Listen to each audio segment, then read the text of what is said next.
What tricks do spies keep up their sleeves? What are the gadgets that help them master their craft? I'm Alice Loxton, and this is a history of the world in spy objects from Spyscape Studios.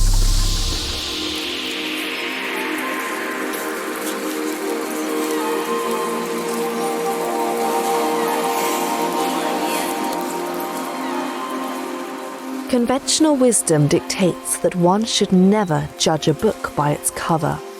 It's a rule of thumb that holds particular merit in the field of espionage, where subterfuge is the name of the game. And yet, every rule must have its exceptions. So the book we're looking at is bound in vellum, and in quite grand black letter to the upper cover we have a title which reads Accounts of His Majesty's Secret Service Moneys by the hand of William Lowndes, Esquire, from April 1695 to March 1702. The book sitting before us declares its purpose quite plainly. It's right there in black ink on the cover. Royal secrets lie within, those relating to the reign of one William III at the dawn of the 18th century. And it's an object that is so redolent of espionage from that black letter title, Accounts of His Majesty's Secret Service Moneys, which feels pretty close to the title of a James Bond novel. And yet the book in question is far more revealing about the nitty-gritty of espionage than even the most esteemed work of spy fiction. At least, if you know how to read it. The fascinating thing about this document is that when we open it up and look through it line by line, column by column, and record by record, the state secrets don't come tumbling out of the page. We have to go looking for them. And that's because, bibliographically speaking, this is a plain book, a very diligently kept account book in the hand of the Secretary of the Treasury. And the payments it records does cover some rather banal ground. But if you know how to seek out the clandestine activities that lie within as well, you can find the espionage, the counterintelligence, and the scandals. All you need to bring those clandestine details to vivid life is the right interpreter. I'm Tom Ayling. I'm an antiquarian bookseller at Yonkers Rare Books, which means I deal in rare books and manuscripts and historical objects, just like the one we're looking at today. When Tom Ayling gets his hands on a book like this one, he feels the past rushing right into the present day. It's what drew him to this line of work in the first place. So unique objects like this, without which we wouldn't have this record of events, both grand and scandalous, is what attracts me to travelling the world to hunt out rare books and manuscripts. So enough messing around already. What exactly does this old tome reveal? First, you'll need a primer on the British king to whom it belonged. So King William III came to power following the Glorious Revolution of 1688, where he usurped the English throne from James II, who was the brother of Charles II and son of Charles I, who was executed at the end of the English Civil War in 1649.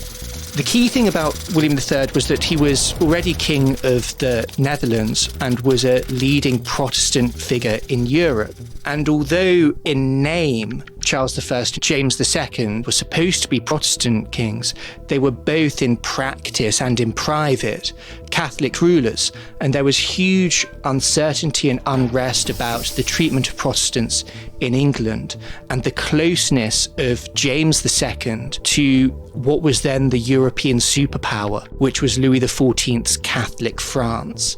And that is the sort of ground which precipitated William III coming to the throne in 1688. And so King William III seized the throne with promises of better representation of his country's true interests. But that doesn't mean he abandoned all of his predecessors' habits. The Secret Service accounts don't begin with William III. There are Secret Service accounts under his two predecessors, Charles II and James II. In fact, the Secret Service accounts in those days were far more lavish. The mistresses of Charles II outnumber any of his predecessors, and the payments made to them do that as well. Indeed, the mere existence of a Secret Service payments book during William III's reign is no smoking gun. It's not like every entry in this ledger points to some hidden act of cunning. Much of the book is, in fact, rather humdrum. So the Secret Service accounts as they are, although we use the term secret now to think of it as a kind of MI5, MI6 organisation, secret back then had this sort of twin meaning. You've got secret in the sense of espionage, in the sense of withholding information, in the sense of duplicity, but you also have the more traditional definition of secret from the Latin secretus, to secrete information, to separate it, to set it apart. And that is very much what these accounts do. They are payments set apart from Parliament, made at the King's discretion, without that parliamentary oversight.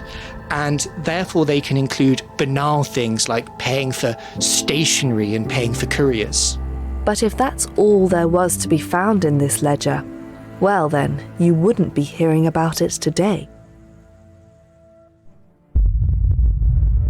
The first thing to bring up is maybe something that was written about William III by one of his contemporaries, Bishop Burnet, and that is that he had no vice but one sort, in which he was very cautious and secret.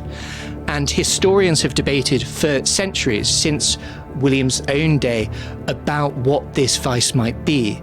But the common consensus now is that the vice was a woman in his wife's household by the name of Elizabeth Villiers. Their affair began in the 1670s, long before William came to the English throne.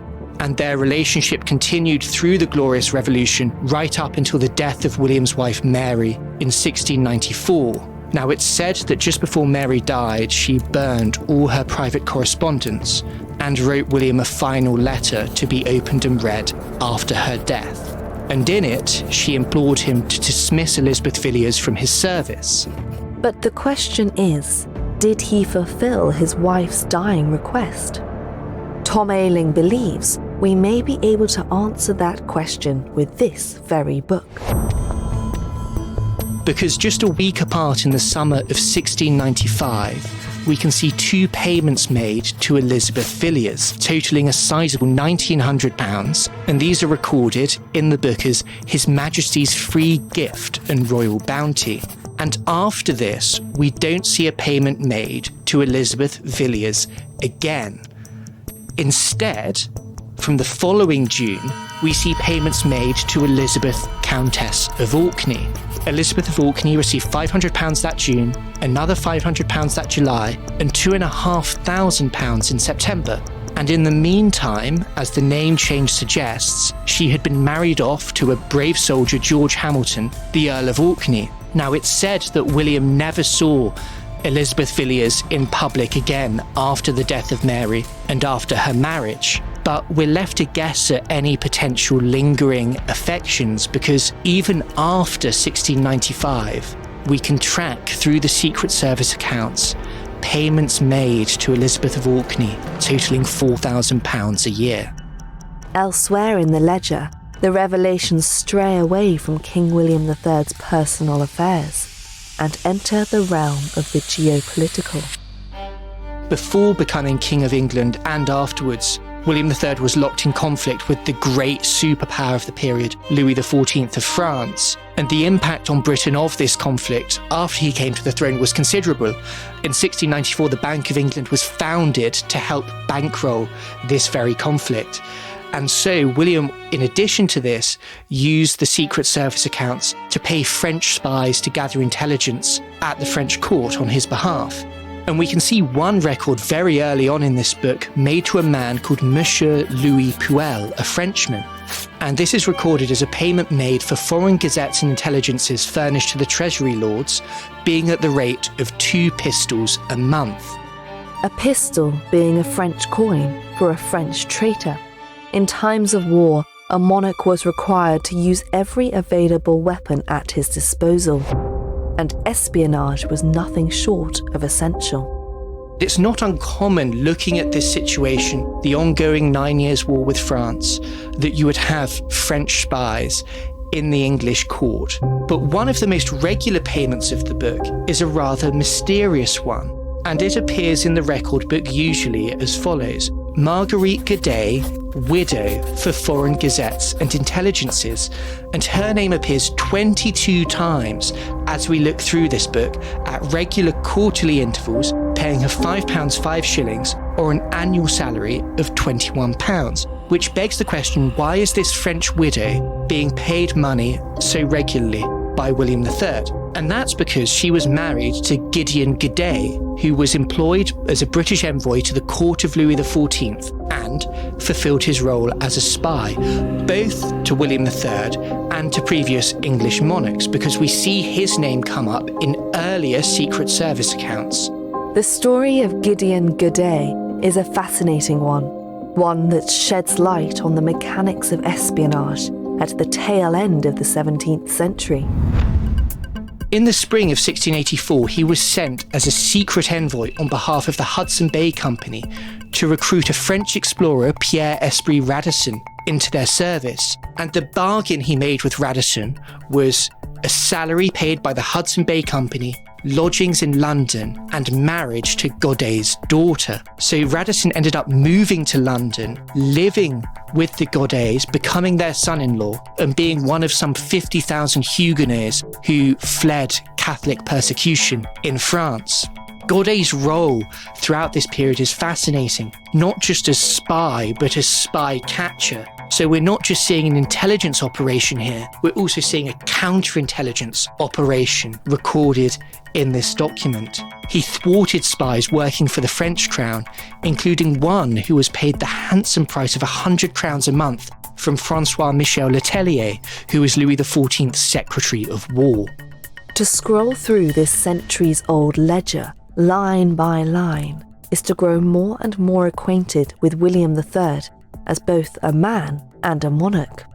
There are thousands of entries. Each one contains some kernel of a story.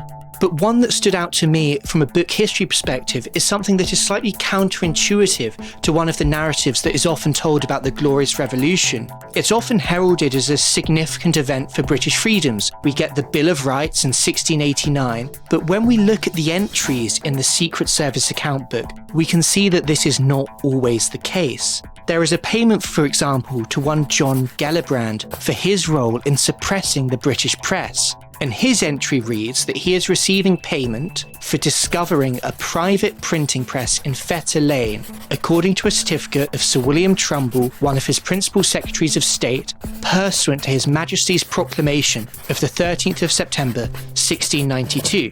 So what's this saying in plain English?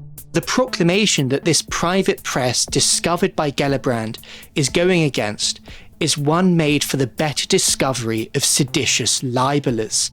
In other words, William III was happy to invest the crown's coin into finding and shutting down those who might speak against him.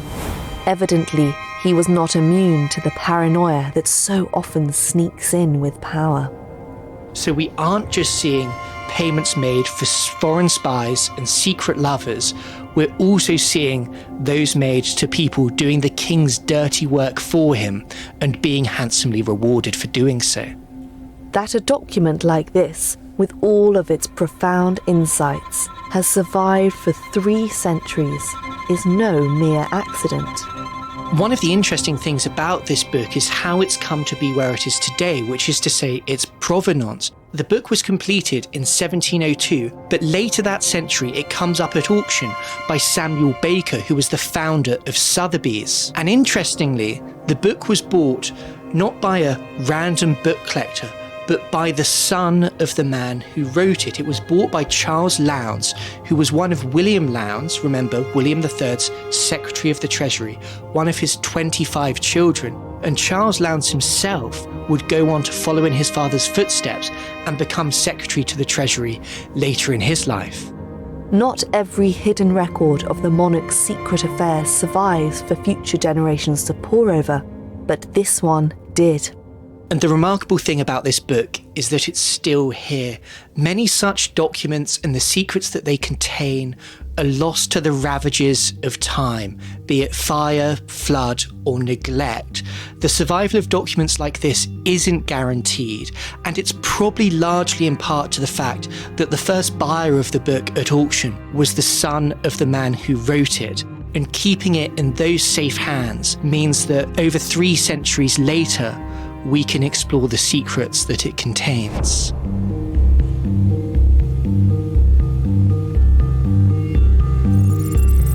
I'm Alice Loxton. More secrets await in the next episode of A History of the World in Spy Objects from Spyscape Studios. Listen early and ad-free with Spyscape Plus on Apple Podcasts, and explore the collection on spyscape.com/spy objects.